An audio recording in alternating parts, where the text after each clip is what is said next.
ये बेहद थकाने वाला होता है।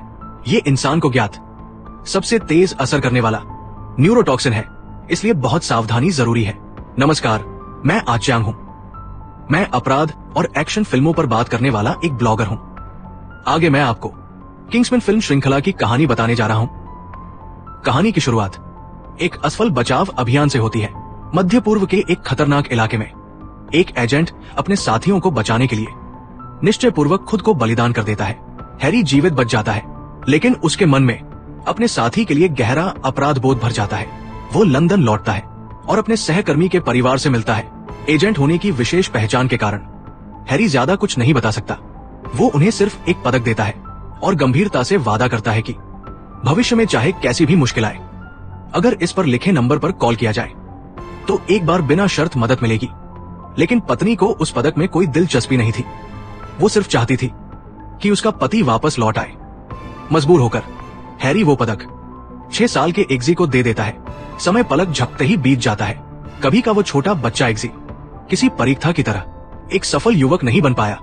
इसके उलट पिता को खोने और माँ के एक गुंडे बॉयफ्रेंड के साथ वो एक आवारा, दिन भर घूमने वाला और गली मोहल्ले की भाषा बोलने वाला लड़का बन जाता है।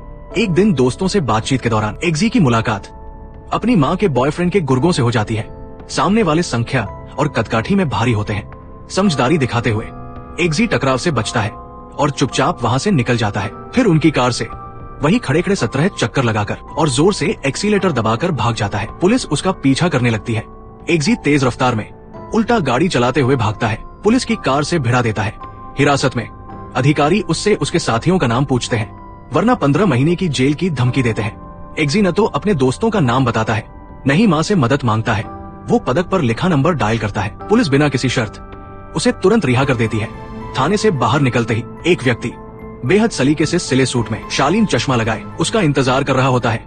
वो व्यक्ति हैरी हार्ट होता है। हैरी ने एग्जी की फाइल देखी होती है।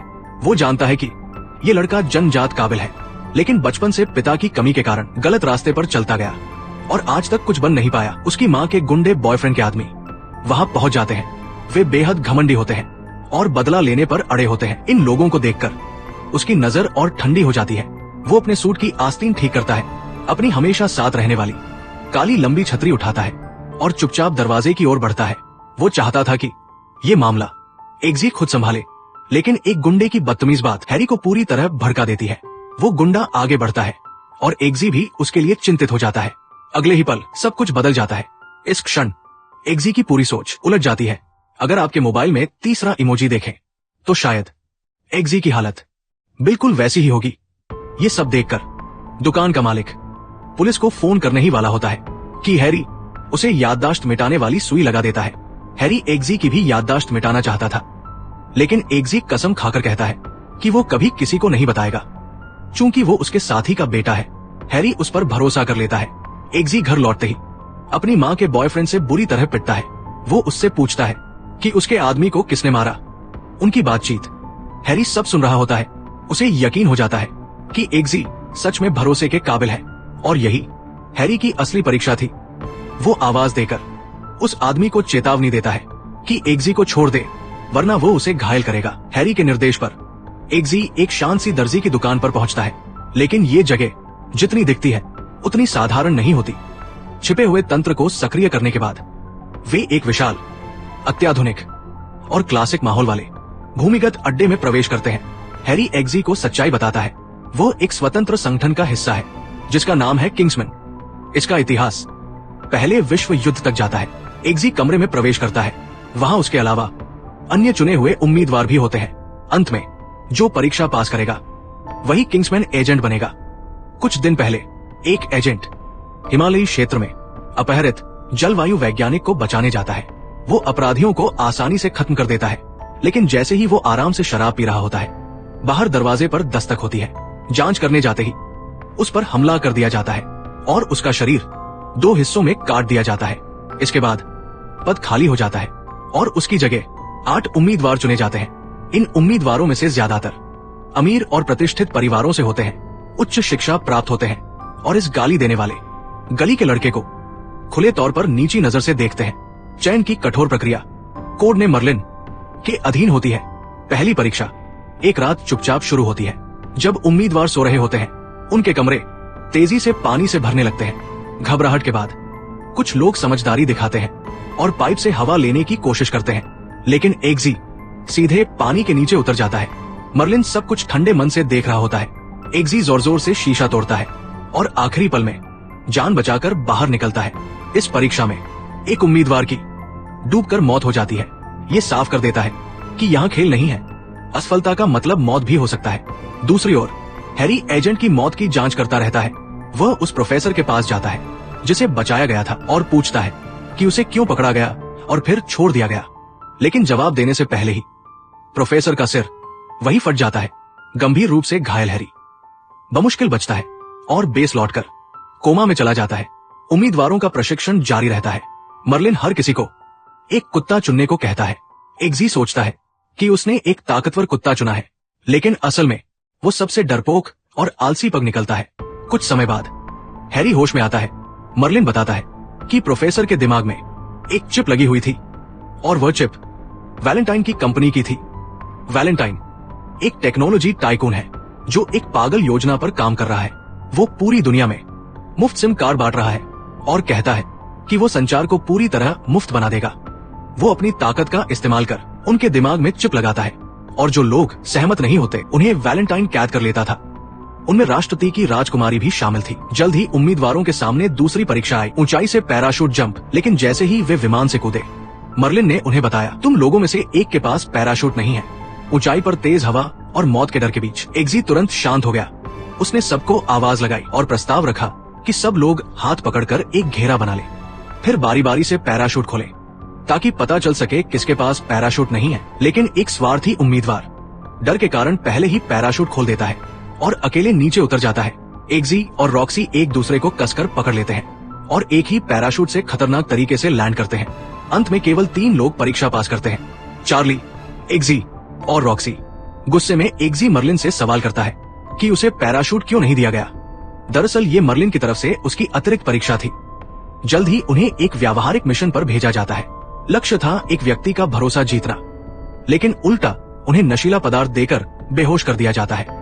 जब एग्जी होश में आता है तो खुद को रेलवे ट्रैक पर बंधा पाता है। एक ट्रेन गर्जना करती हुई उसकी ओर बढ़ रही होती है। सामने वाला उससे संगठन के रहस्य पूछता है। मौत की धमकी के सामने एग्जी दांत भींच लेता है। आखिरी क्षण में वह चिल्लाता है। ट्रेन गुजर जाती है और सामने वाला व्यक्ति हैरी में बदल जाता है। एग्जी के चेहरे पर कोई भाव नहीं होता।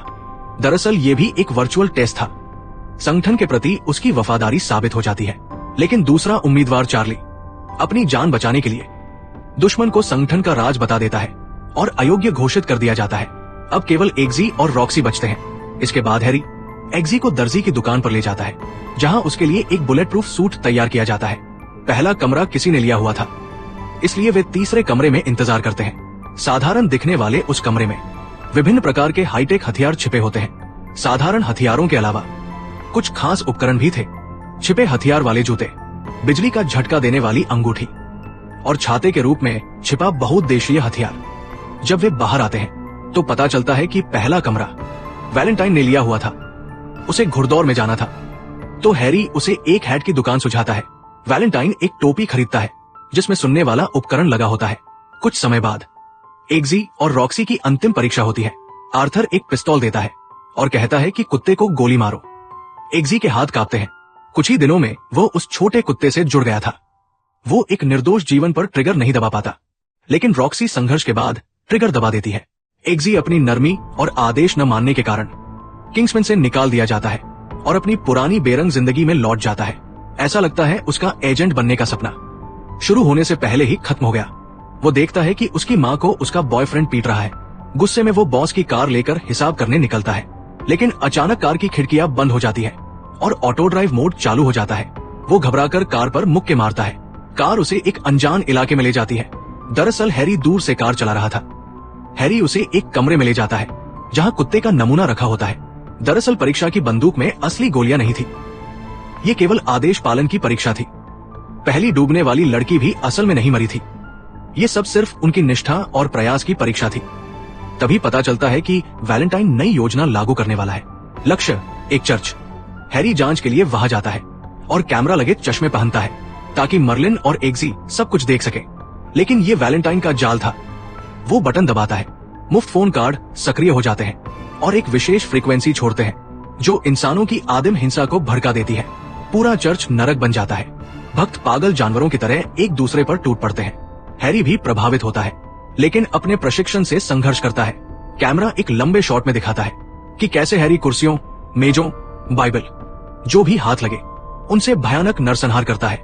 आखिर में पूरा चर्च लाशों से भर जाता है। सिर्फ हैरी खून से लथपथ खड़ा होता है। जैसे ही वो बाहर निकलता है, वैलेंटाइन उसे गोली मार देता है। स्क्रीन के सामने एग्जी चीख उठता है। गुरु की मौत उसे तोड़ देती है, लेकिन बदले की आग जला देती है। वो किंग्समैन मुख्यालय पहुंचता है और देखता है कि आर्थर की गर्दन पर चिप का निशान है। आर्थर 2 गिलास शराब डालता है, लेकिन एग्जी चुपचाप गिलास बदल देता है। आर्थर जहर से मर जाता है। सच्चाई सामने आती है। दुनिया भर में हिंसा भड़काकर लोगों से एक दूसरे को मरवाना। अमीर लोग चिप के जरिए बच जाएंगे। एग्जी मर्लिन और रॉक्सी को बताता है। योजना 2 हिस्सों में बंटती है। रॉक्सी सैटेलाइट नष्ट करने जाती है। एग्जी और मर्लिन बंकर में घुसते हैं। गिनती खत्म होते ही सैटेलाइट नष्ट हो जाता है, लेकिन वैलेंटाइन बायोमेट्रिक सिस्टम चालू कर देता है। एग्जी चिप का सेल्फ डिस्ट्रक्ट सक्रिय करवाता है। अगले ही पल सभी अमीरों के सिर रंग बिरंगे पटाखों की तरह फटने लगते हैं। अराजकता के बीच एग्जी जश्न मनाता है। तभी दरवाजे के पीछे से आवाज आती है। वहां कैद राजकुमारी होती है। क्या तुम मुझे बाहर निकाल सकते हो?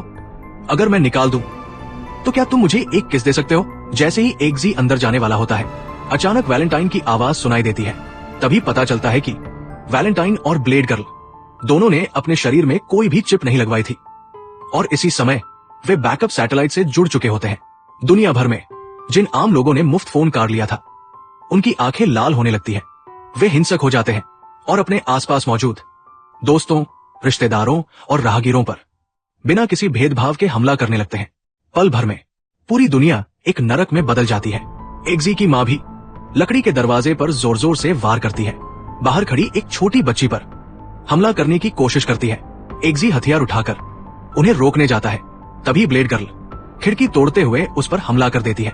चारों ओर घूमती रहती है, जबकि एग्जी अपनी फुर्ती और समझदारी से उसका सामना करता है। आखिरकार ब्लेड गर्ल को जहरीले हथियार से चोट लग जाती है और वो मौके पर ही मर जाती है। एग्जी ब्लेड गर्ल की धार उठाकर पूरी ताकत से वैलेंटाइन की ओर फेंकता है। वैलेंटाइन सीने पर घाव लगते ही खून उगल देता है। वो नीचे गिर जाता है और सिग्नल तुरंत बंद हो जाता है। जो लोग नियंत्रण में थे वे जैसे सपने से जाग जाते हैं। अपने हाथों में चल रही हिंसा को रोक देते हैं। एग्जी शैंपेन की एक बोतल लेकर राजकुमारी के पास आता है और उससे पहले किया गया वादा पूरा करता है। बस एक बात रह जाती है, वो अपने चश्मे उतारना भूल जाती है। उन दोनों के निजी पल स्क्रीन के इस पार बैठे मर्लिन सब देख लेता है। फिल्म के अंत में एग्जी वापस उसी पुराने कैफे में लौटता है। इस बार उसकी माँ फिर से अपने गुंडे बॉयफ्रेंड के साथ होती है, लेकिन इस बार एग्जी में अपनी माँ की रक्षा करने की ताकत होती है। माँ, उसे छोड़ दो, तुम चुप रहो। एग्जी, मैं तुम्हारी सारी चीजें नीचे फेंक दूंगी। तुम कमीने। तो फिर क्या हम यहाँ पूरा दिन खड़े रहने वाले हैं या फिर हम लड़ने वाले हैं?